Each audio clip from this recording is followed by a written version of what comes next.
as armas nos unem. A gente está trabalhando sempre pelo direito à legítima defesa, a gente sabe que o momento agora é de resistir, é de sobreviver. Falo com alguns colegas de clube que já fizeram demissões. A gente tem noção do que está acontecendo, a gente sabe os planos deles. Eu estava vendo aqui embaixo aqui o Eduardo Bittar, que é venezuelano. A gente conhece a história, né? 2012 para 2013 fizeram um desarmamento lá.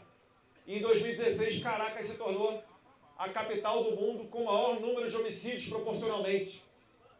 Às vezes as pessoas se enganam, né, achando que a Síria, é o Afeganistão, ou talvez o Iraque. Não. A Venezuela é o país mais violento do mundo. E o Brasil vai voltar a caminhar nesse sentido. Infelizmente, vai rolar muita vida de inocente, porque os caras aqui do Ministério da Justiça não querem dar o acesso à legítima defesa a todos nós. Mas isso daí não pode ser impeditivo da gente fazer o certo. E o certo começa pela nossa família. Se nós, por exemplo, tivermos uma geração em que os pais prestem atenção na educação dos filhos, tirem um tempo para ver o que eles estão aprendendo nas escolas, não vai ter espaço para professor, doutrinador tentar sequestrar as nossas crianças. Não tem diferença. Não tem diferença de um professor doutrinador para um traficante de drogas que tenta sequestrar e levar os nossos filhos para o mundo do crime. Talvez até o professor doutrinador seja ainda pior, porque ele vai causar discórdia dentro da sua casa, enxergando opressão em todo tipo de relação. Fala que o pai oprime a mãe oprime o filho, e aquela instituição chamada família tem que ser destruída. Enquanto que nós nos agarramos nos pensamentos bíblicos, na ideologia que formou por mais de 2000 anos aquilo que nós somos hoje aqui no Ocidente. Eu gosto muito de uma frase, que ela é polêmica para quem não entende e para quem não estuda, que fala que a mulher deve ser submissa ao homem, e está na Bíblia. E logo começa a falar, veja só, esses fundamentalistas que querem colocar a mulher subjugada pelo homem para fazer os prazeres do homem da maneira que ele bem entender. Só que se esquecem de dar continuidade na leitura, falando que o homem deve amar a sua esposa assim como Deus amou a igreja. Deus amou a igreja dando a sua própria vida. Quando um cara entra na sua casa, é você que tem que dar o primeiro combate, não é o governo. Não é, com todo respeito, a polícia. A polícia existe para nos garantir o direito de ir e vir, certa harmonia em sociedade. Mas pode ser o super-homem policial. Ele vai demorar algum tempo para chegar até lá. E esse tempo é só contigo mesmo. A gente não quer ter mais relatos de pessoas que entregaram as suas armas e se arrependeram depois porque foram vítimas de invasão à residência.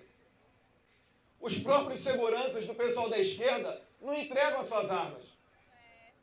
Aqueles que comemoram a saída do Bolsonaro do poder não entregaram as suas armas. Eu estou com receio de falar aqui, me ajuda, Polon, se eu estiver equivocado, mas eu acho que foi a Gal Costa que tomou um processo porque permitiu que entregou uma arma sua para um segurança fazer a vigilância no entorno da sua casa. E isso daí é o crime de porte legal de armas. A esquerda poderia dar um belo exemplo, né? E correr lá e processar a Gal Costa. Poxa, entregou a sua arma para outra pessoa fazer uma vigilância em torno da sua casa. Mas não. Eles protegem o deles. E nós temos que proteger os nossos também. Não para ficar cobertando o crime, mas para que a gente possa sobreviver. Aquela facada no Bolsonaro em 2018, na verdade foi uma facada em todos nós. O Bolsonaro, ele só está entre o pessoal do poder e a população. Foi a primeira vez que o presidente parou e caminhou no meio do povo para olhar nos olhos de todos nós e ver o que nós queríamos. E foi no limite. Quem é que não se lembra daquele decreto de 2019 que acabou, enfim, por obra do Senado, iniciou um projeto de decreto legislativo e acabou banindo, né, cancelando, suspendendo esse decreto do mundo jurídico. Um decreto que realmente dava o direito à legítima defesa. Mas aquilo dali, podem ter certeza, ficou a lembrança. A gente vai, infelizmente, passar por momentos ruins. Já estamos passando. Mas isso daí, certamente, vai servir para a gente sair mais forte. Indo para o final, Polon, na CPMI do 8 de janeiro, eu vi o Proarmas recebendo um ataque. Pessoas tentando vincular o Proarmas a 8 de janeiro. Sabe o que isso significa? Significa que vocês estão fazendo um excelente trabalho. E vocês já são a NRA do Brasil. Quando eles cancelam a monetização de youtubers, quando eles vão para cima de empresários, entre aspas, bolsonaristas, eles estão tentando impedir o crescimento de um movimento. Eles só não entenderam que não tem como brecar. A história nos mostra no mundo inteiro, nem quando tinha cortina de ferro, o Stalin dominava tudo. Ou quando o mundo imaginava que os nazistas tomariam o mundo e começava a negociar de maneira cordial com os nazistas, imaginando que o mundo seria aquilo dali em diante, eles não contavam com a resistência de um povo heróico. Mas não vai ser no conforto. Vocês estão vendo toda a covardia que fazem, não só com meu pai, com esses processos de indenização. As pessoas que foram presas. Alguém já viu aqui 1.500 pessoas presas num só dia, numa operação de combate ao tráfico de drogas? E se ocorresse, quem vocês acham que ia direto, nem na porta da cadeia, estaria de plantão na porta da delegacia para acompanhar o flagrante? O pessoal do Luiz Eduardo Greenhalgh. Greenhalgh é o pai do Estatuto do Desarmamento. Em 2003 teve um outro caso. José Rainha, o líder do MST, foi pego com uma 12 fria. Quem é que foi defender ele de maneira gratuita? Luiz Eduardo Greenhalgh, o pai do Estatuto do Desarmamento. Mas eu tenho fé que a gente vai conseguir passar, porque aquilo que nos move é muito maior do que aquilo que move eles. E hoje em dia, vocês podem ver,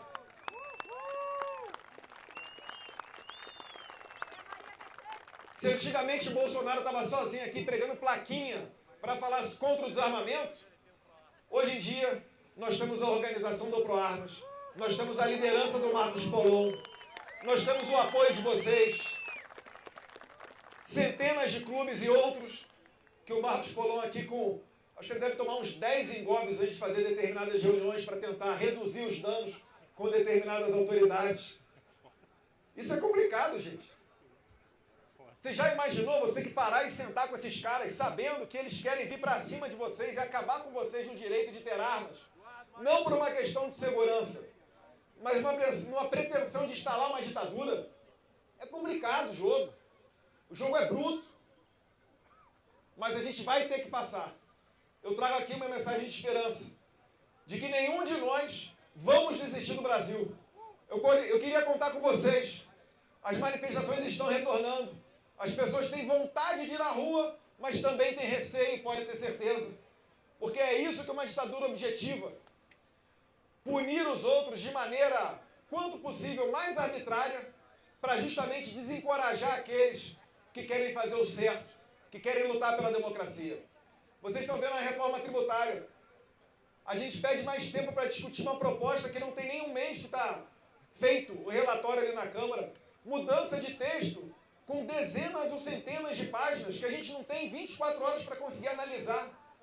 Aquelas letras que mais parecem letra de rodapé de contrato, que até eu que sou advogado tenho dificuldade de ler, mas querem fazer aprovar. E aí quando a gente começa a contestar, pedindo mais tempo, do que eles nos acusam? De extremistas, de jogar contra o Brasil. É porque justamente eles não têm argumentos para nos contrapor. Isso eu estou falando da reforma tributária, mas vale para as armas, vale para a defesa da família, vale para a defesa do policial. Então eu quero contar com vocês. E podem ter certeza, o farol de vocês também é o meu farol. Eu sigo o Proarmas porque eu acredito nesse trabalho. Esse é o trabalho que vai fazer certo. Aqui em Brasília, na política, é um dos flancos. Outros nós temos em universidades, em editoriais de jornal, em ONGs, na luta pela legítima defesa. E em que pese aqui não ser um discurso eufórico, certamente podem contar com esse humilde deputado aqui, porque não é sobre armas, é sobre liberdade. Muito obrigado, Brasília. Fiquem com Deus. Obrigado, Polão.